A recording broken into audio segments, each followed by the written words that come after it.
you have to run around and like find obstacles, and like your paths are either marked with like orange flags or red doors or red beams or whatever that you have to hit and like run off of. And you fail a lot because it's kind of a trial and error thing. Like you have to figure out what you're doing, and then like, okay, I got through that step, but now I have to go and I failed the next step, but then you get kicked back all the way to the beginning of like that little segment. So then you have to do everything more and more, and like the more you do it, like first you'll get it, and then you'll like fail at it a whole bunch more, which is frustrating because like you know how to do it, but then when you get to like a part where you're stuck and you finally get it, it's like, oh, I knew I should have thought of that 10 minutes ago when I failed the first time. But like it's just you have to fail in order to get farther.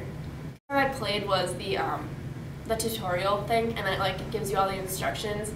And I had watched like Squad do it, and he had failed like 45 times or something like that. Like he failed a whole bunch, and like I just jumped on the controller and did it the first time through. Like I flew through the tutorial.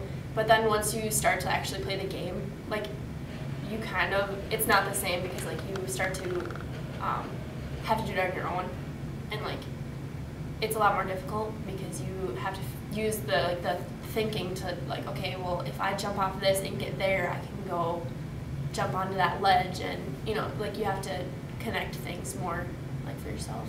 You learn not to make mistakes as you go through the game. You kind of like get an awareness of like, okay, if I jump off that and hit the electric fence, I'm gonna, you know, get zapped or like whatever. So you tend to avoid the things that you know have like killed you, and like you learn how to, you get better at like disarming people or like jumping from thing to thing, and like you just kind of learn through experience how to do the next thing. Can I make that, do you think? Try it.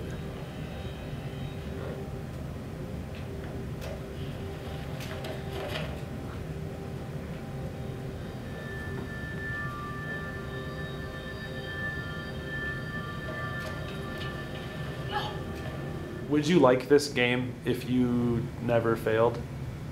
Probably not. Why not? Because it would just be easy. There would be no point to it. It would just be like, okay, you're gonna go run around in a city and jump on stuff.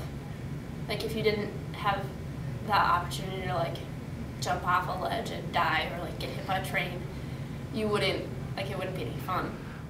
Mirror's Edge was school, and if school was set up to be like Mirror's Edge, what would be different about school?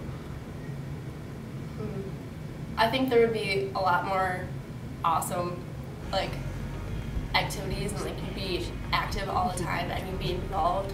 Like you would just be like, okay, I'm gonna sit in a desk and listen to a lecture for 80 minutes. Because that is like, that's the worst thing. Like I've had classes where that's all the teacher does is talk, and you take notes every day, and like you don't learn anything necessarily. Like if you are involved in like doing activities and like running around and having to find things, or you know, like figure out a puzzle, I think that classes would be a lot more engaging and a lot more like more kids would like school because it'd be fun.